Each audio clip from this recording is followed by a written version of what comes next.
Bonjour à toutes, bonjour à tous, je suis ravie de vous retrouver aujourd'hui pour une nouvelle vidéo dans un nouveau cadre. Donc c'est sûrement un cadre temporaire parce qu'il fallait que je trouve juste un endroit pour filmer. Je suis avec mon manteau parce qu'ici il fait froid. Aujourd'hui on va parler d'Imbolc, le sabbat du mois de février. Bon, c'est un petit peu en retard, mais comme vous le savez, je vous l'ai dit dans le vlog précédent, les vidéos du mois de février vont toutes sortir d'un coup, donc forcément c'est en retard, mais je vous avais également dit dans la dernière vidéo sur le sabbat de Yule, il y avait des personnes qui fêtaient les sabbats le jour même et d'autres qui le fêtaient sur tout le mois entier. Donc il n'est pas encore trop tard parce que jusqu'au prochain sabbat qui aura lieu le 21-23 mars, on est encore dans Imbolc, c'est un petit peu comme des mini-saisons, donc il est encore temps de le fêter si vous ne l'avez pas fait. Donc c'est parti, on commence tout de suite avec la vidéo.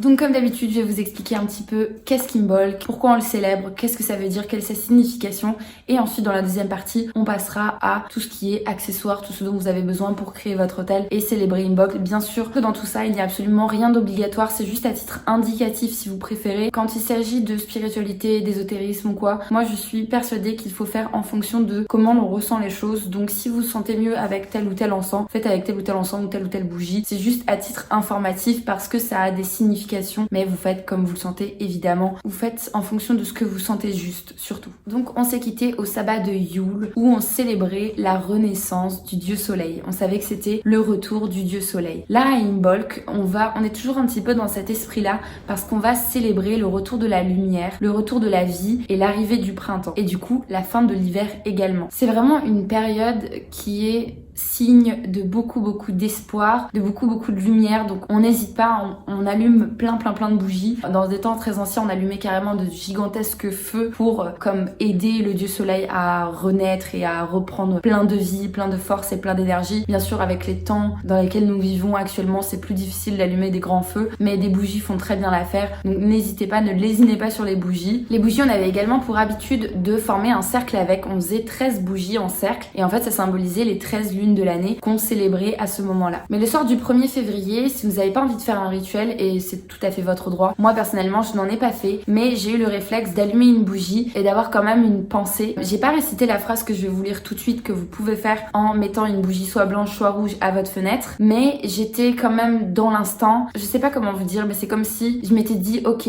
c'est pas grave, je vais pas le célébrer sous forme de rituel, mais le cœur y est, j'allume cette bougie, j'y pense et je continue de passer la soirée avec ma famille et de passer un bon moment. Et je savais en fait dans ma tête et dans mon cœur quelle était la signification et du coup j'y pensais. Et en gros voilà, je me suis arrêtée à ça. Mais après de toute façon tous les jours je suis restée un petit peu dans cette énergie de Imbolc. Pour moi je l'ai fêté comme je le sentais. Mais sinon vous pouvez réciter une petite phrase pour accompagner cette bougie que vous mettrez à la fenêtre. Du coup le premier au soir, mais bon c'est passé, mais vous pouvez toujours le faire vu qu'on est toujours dans l'énergie d'Imbolc comme je vous le disais. Et vous avez une petite phrase sympathique que j'ai trouvée donc sur le site La Coupe des Fées qui est: puisse la lumière qui s'en vient apporter sagesse et paix dans ma maison. Ce genre de petite phrase, je veux faire un petit point, c'est pas des formules magiques dans le sens il faut absolument dire ça mot à mot, etc. Non. Comme je vous le disais, faut faire comme vous le sentez. Tout ce qui est magie, moi je suis persuadée qu'en réalité c'est juste l'intention qu'il y a derrière qui compte, et là encore c'est le cas pour moi. Donc si cette phrase ne vous convient pas, faites-en une à votre sauce, toujours en essayant de rester dans l'énergie de ce sabbat là. Donc Imbolc, c'est un symbole de purification, de renaissance, et c'est le moment parfait pour prendre un nouveau départ parce que c'est le printemps qui s'en vient. À l'époque les paysans priaient pour le retour de la déesse qui porte la vie et qui amène la vie, et ça va bien du coup avec la signification du mot Imbolc qui signifie en réalité dans le ventre. Donc la déesse qui ramène la vie dans le ventre, enfin voilà, je pense que vous avez compris le lien. Voilà, moi je trouve ça toujours beau les significations comme ça, et aussi les traditions qu'ils avaient à l'époque en tant que paysans. On va passer tout de suite à la deuxième partie qui concerne donc les accessoires. Je vous en ai parlé un petit peu brièvement juste avant, mais là on va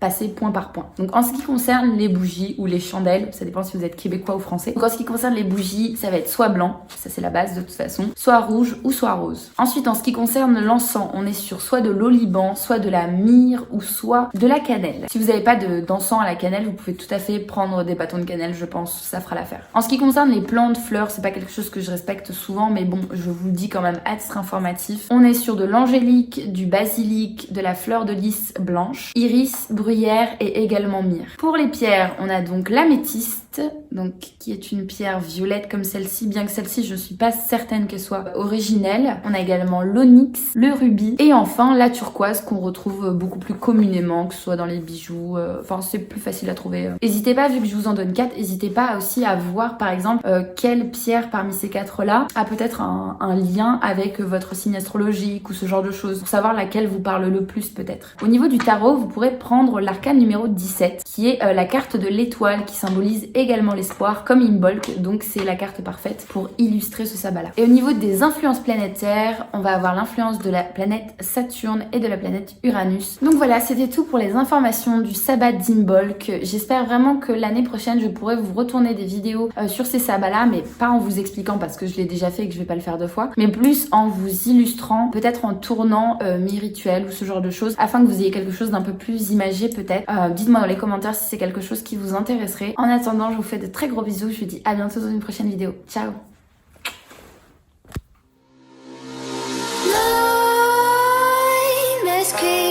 While you and me repeat, this bittersweet heat is suffocating.